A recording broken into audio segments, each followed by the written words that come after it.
J'enregistre. Oui. Est-ce que vous pouvez répéter la question reformulée, s'il vous plaît?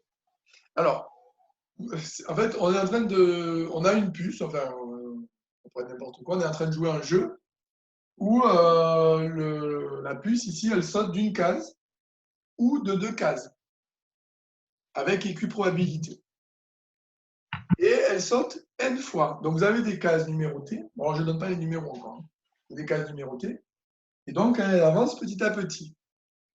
Et ma question, c'est sur quelle case, au minimum, elle peut se trouver? Parce quel est le numéro minimal de la case? Et quel est le plus grand numéro où elle peut se trouver, potentiellement? Ça peut pas être n et je sais pas, n plus 2, non. Alors, le nombre, elle part de la case 1. Alors, N fois 2 peut-être. oui, pour la plus grande, effectivement. Alors, la plus grande, ça sera 2n. Donc, elle peut se trouver ici, entre ici, et ici, n plus 1. Donc, elle va se trouver, en fait, dans cet espace-là. Pourquoi? Elle saute n fois. Imaginons qu'on n'a pas de chance et qu'à chaque fois, elle saute d'un seul saut. Elle fait un seul saut à chaque fois. Elle aura fait combien de sauts? Enfin, pardon, je m'exprime mal. Elle saute d'une case à chaque fois. Donc, elle aura sauté à la fin de n cases. Comme elle part de la case numéro 1, regardez bien, quand vous sautez une fois, vous vous trouvez sur la case numéro 2. Donc, elle sera la case n plus 1. Et le cas maximal, c'est où elle saute à chaque fois de deux cases. Vous comprenez? Alors, si elle saute de deux cases, est-ce qu'on est à 2n à chaque fois?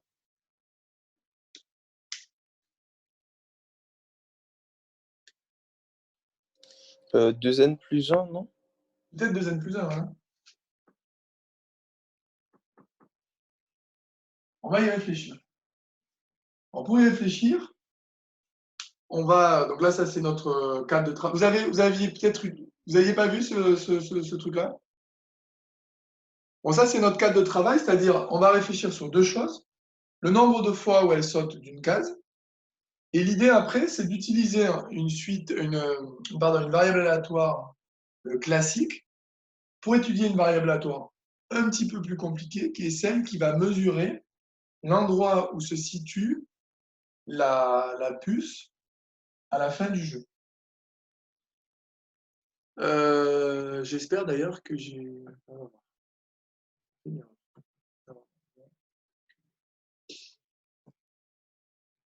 Alors, on va revenir un peu là-dessus. Je vais. Vous voulez que je continue au tableau, peut-être? Oui? Anaël? Oui? D'accord. Alors, YN. Alors, attendez, je sors. Voilà. Je sors là. Alors, YN, c'était une loi qui mesure le nombre de fois où elle a sauté d'une case. En fait, à chaque fois, à chaque saut, il y a deux possibilités. Soit elle saute d'une case avec une proba qui vaut un demi, et soit elle saute de deux cases, donc avec une proba qui vaut aussi un demi. J'écris mal. Donc, qu'est-ce qu'on est en train de mesurer avec la loi YN? Vous avez n sauts, donc à chaque fois les sauts sont indépendants, et vous mesurez le nombre de fois où elle saute d'une case. Comme vous n'avez que deux possibilités, soit elle saute d'une case, soit elle saute de deux cases, vous avez une loi binomiale de paramètres, donc ici n, le paramètre n, et 1,5. Est-ce que vous avez compris pourquoi c'est la loi binomiale paramètre n, 1,5? Qui n'a pas compris?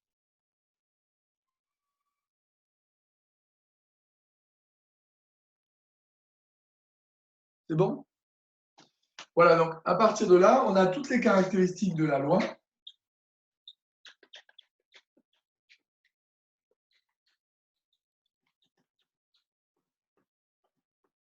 On a toutes les caractéristiques de la loi, l'espérance et la variance qui sont données par le cours. Donc la variance, c'est n fois p, n fois 1,5, encore n sur 2, et la variance qui vaut npq, n fois 1,5 fois q, c'est aussi 1,5, ça fait n sur 4. Donc on a l'espérance et la variance. Maintenant, ce que je vous demandais, c'était de déterminer la loi de Xn, qui est la loi qui mesure non pas le nombre de fois où elle a sauté d'un saut, mais la position de la puce à la fin du jeu. Donc, on essaie de fabriquer, de construire la loi Xn. Qui a réussi, est-ce qu'il y en a qui ont réussi à faire ça? À trouver la loi Xn? Non? Alizé, je vois que tu hoches la tête. Horizontalement. Estelle? Non plus? Alors, l'idée est la suivante. Yn mesure le nombre de fois où elle a sauté d'une case. Donc, la puce, elle a sauté Yn fois d'une case.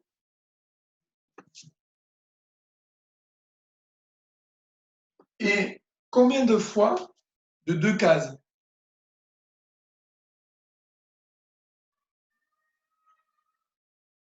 Anaïs? N moins Yn.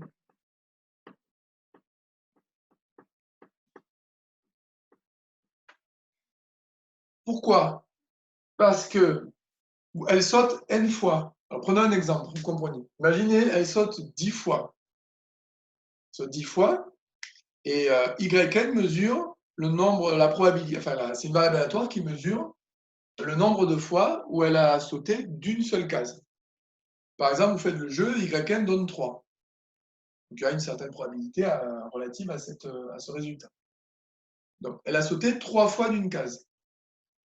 Comme elle a sauté 10 fois en tout, combien elle a sauté 2 fois de 2 cases? 10 moins 3. Donc, elle a sauté 7 fois. Donc, si on généralise et qu'on dit que Yn, c'est le nombre de fois où elle saute d'une case, n moins Yn, c'est le nombre de fois où elle saute de 2 cases. Pour connaître la position de la puce, il faut ajouter, il faut compter, disons, tous les sauts d'une case, et le nombre de fois où elle a sauté de 2 cases, il faut le multiplier par 2, puisqu'à chaque fois, elle saute de 2 cases. Ça donnera la position. Imaginez, je prends un exemple, hein, pour que ça soit clair. Si elle saute 10 fois. Donc, elle fait 10 sauts. 4 sauts de une case et 6 sauts de 2 cases. Elle se trouve à quelle case à la fin? Quel numéro de case?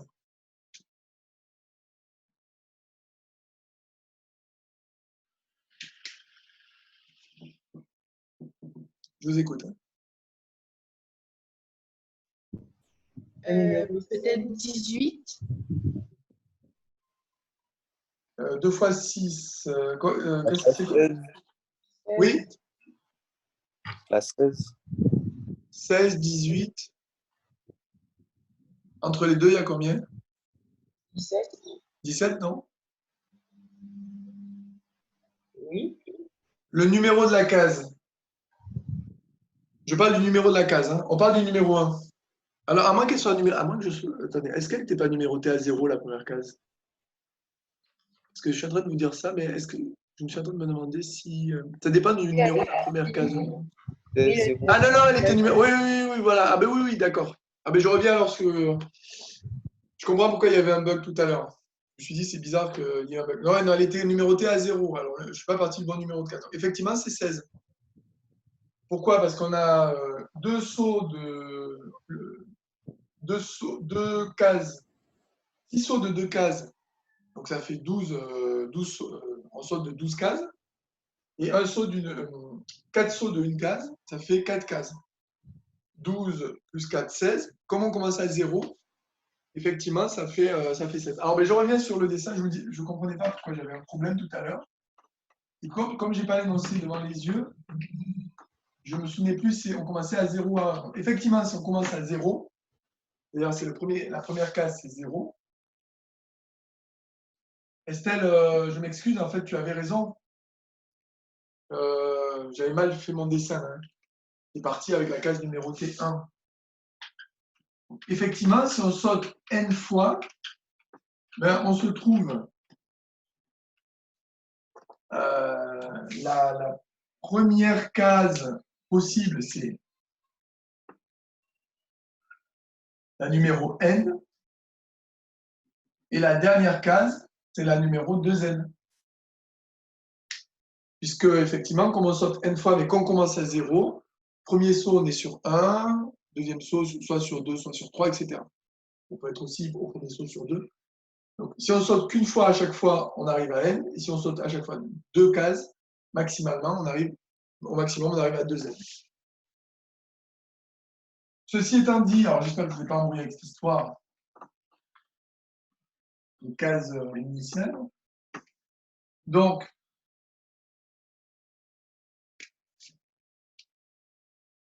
on a xn qui mesure la position. Donc, on a vu que xn,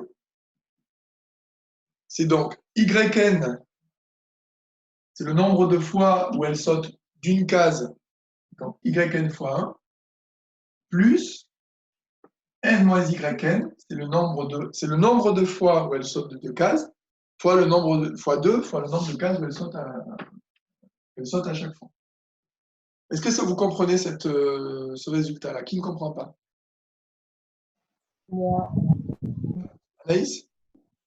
En fait, je comprends le 2 fois n moins yn, mais j'arrive pas à comprendre pourquoi on a rajouté xn. Ici? Oui. Xn, c'est la variable aléatoire qui mesure la position de la puce. Pas xn, yn. Dans le calcul, c'est xn égale yn fois 1 plus n moins yn fois 2. J'arrive pas à comprendre d'où vient le yn. Et le yn, ça mesure le nombre de fois où la puce a sauté d'une case. Donc tout à l'heure, par exemple, mon yn, c'était 4. Dans l'exemple, la puce avait sauté 4 fois d'une case. Donc yn fois 1, ça donne le nombre de cases sautées avec des sauts de une case. Et ça donne au final la position. Le n moins yn, c'est le nombre de fois où elle a sauté de 2 cases. Et donc je le multiplie par 2 pour avoir la position de la puce. D'accord. C'est ce que tu as fait tout à l'heure en faisant. Elle avait sauté de 6 fois. Donc 6 fois, ça serait n moins yn. 6 fois de 2 cases. Donc elle saute de 12 cases en tout. Donc quand on développe, on obtient yn plus 2n moins 2yn. Donc il reste 2n moins yn.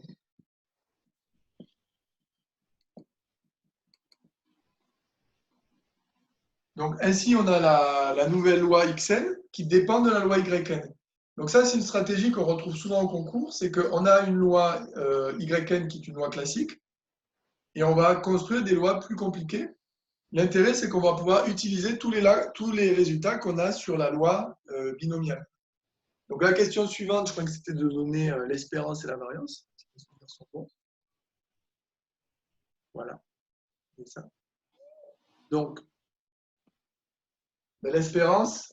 Alors, moi, je vais le réécrire peut-être sous cette forme-là, moins yn plus 2n.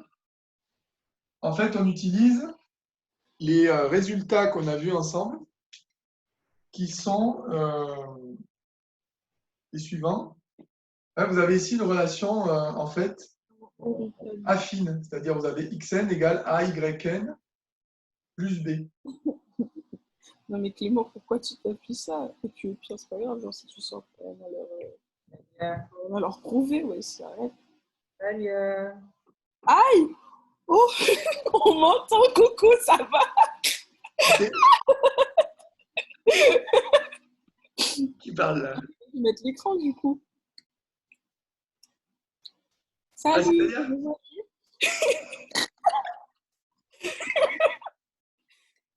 Je sais pas comment ça marche, hein. Moi j'ai fait ça sur mon ordi, tout ça, c'est la première fois. C'est la première fois? Comment ça, c'est la première fois? Non, sur mon ordi. Ah oui, d'accord. Oui, là, tout le monde t'entend, là.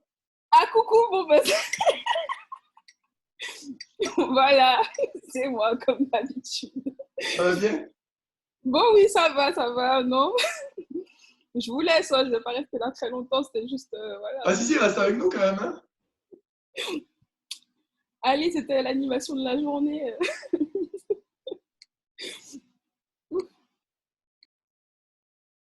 Alors, mais vous pouvez couper le son, et si vous voulez laisser la vidéo, vous pouvez. Hein. Donc, en fait, vous avez, donc, je reprends. Vous avez une relation affine ici. Xn égale AYN plus B avec A qui vaut moins 1 et B qui vaut 2n. Donc, on va utiliser ce qu'on avait vu dans le chapitre sur les variables aléatoires, ce qu'on appelle la linéarité de l'espérance. En fait, on a une relation qui nous dit que espérance de Xn, c'est A espérance de Yn plus B. Et variance de Xn, c'est A carré variance de Yn. Voilà, c'est des formules générales sur les relations entre l'espérance et la variance quand on a des variables aléatoires qui sont liées de manière affine. Donc avec ça, vous utilisez directement les résultats. Ce qui est intéressant, c'est que vous avez déjà l'espérance et la variance de la loi Yn, parce que c'est une loi binomiale, donc vous avez tout de suite les réponses avec le cours. Et avec ça, vous calculez très rapidement l'espérance et la variance de la loi Xn. Vous avez compris?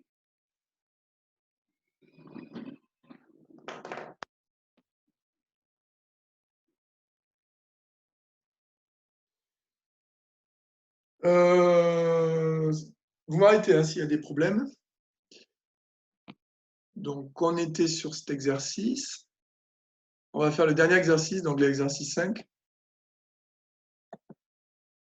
Alors, c'était un exercice où vous aviez en fait une loi qui prenait en fait une variable qui prenait deux valeurs, 1 et moins 1. Donc là, je vais aller assez vite. Le calcul de l'espérance et de la variance.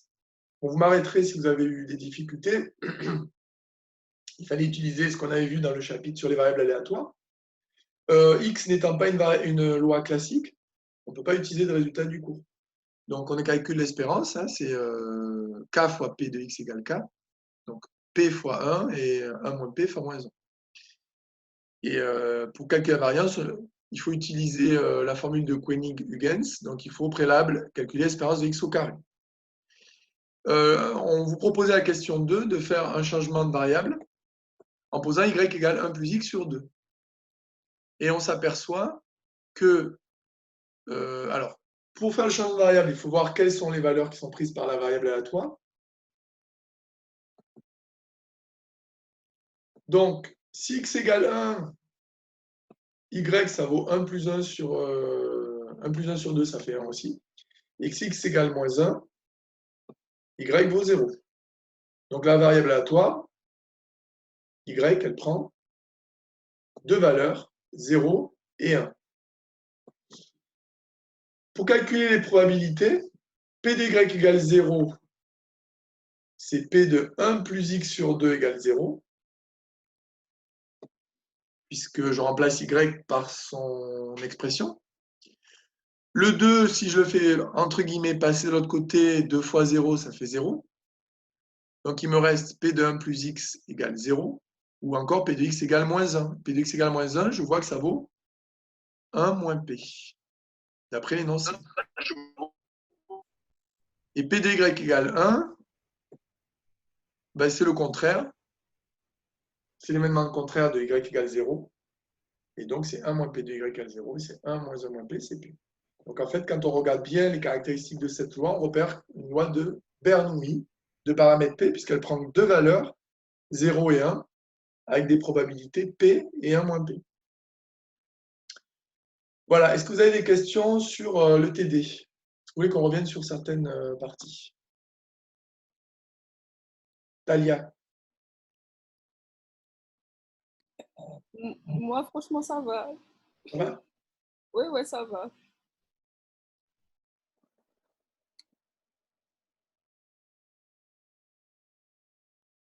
Pas de questions? Vali, c'est bon? Oui, ça va. D'accord. Donc, il nous restait le TP d'informatique. Et on va clôturer après là-dessus. Comme d'habitude, après, je vous donnerai le travail pour mardi prochain. Hein, on se reverra mardi prochain.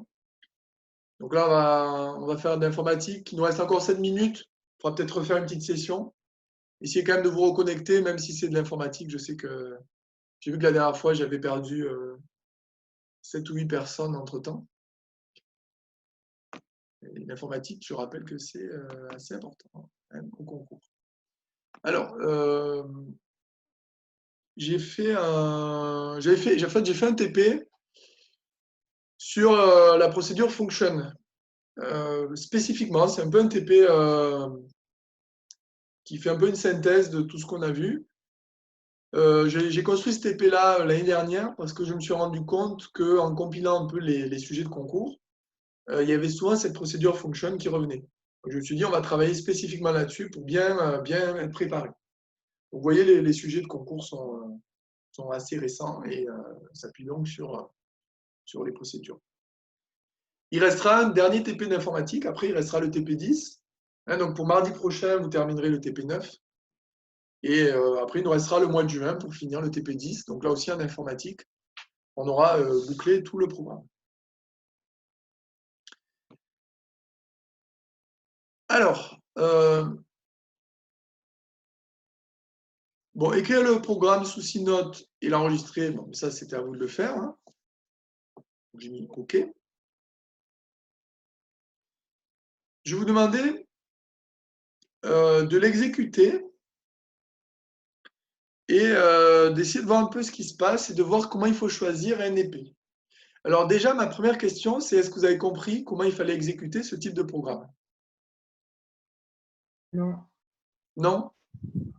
En fait, j'ai rentré le programme et vous avez dit que ça reconnaît la procédure function, mais moi, ça n'a pas reconnu. Et après, c'était un peu bizarre. Enfin, quand j'exécutais, il y avait rien, ça ne me demandait rien. Voilà, je pense qu'on va prendre le temps, je vais lancer Scilab et on va prendre le temps de regarder comment on lance une fonction sous Scilab. Parce que c'est vrai qu'on ne l'a pas encore beaucoup fait. On l'a uniquement fait pour tracer des courbes. Et à ce moment-là, vous n'aviez pas besoin d'appeler la fonction dans la console. Hein, l'ordinateur donnait directement la courbe. Donc, ce que je vous propose, là, comme il reste 5 minutes, je préfère refaire une séance, disons, entière. Je vais essayer de prendre un 3/4 d'heure, peut-être un peu moins, mais au moins une demi-heure sur l'informatique. Donc, je vais vous laisser une petite pause. On peut se donner rendez-vous à 9h30 si vous voulez pour la partie informatique. Donc, avant de clôturer la partie mathématique, donc cours TD, est-ce que vous avez des questions là-dessus? Elisabeth? C'est bon? C'est bon pour moi. D'accord.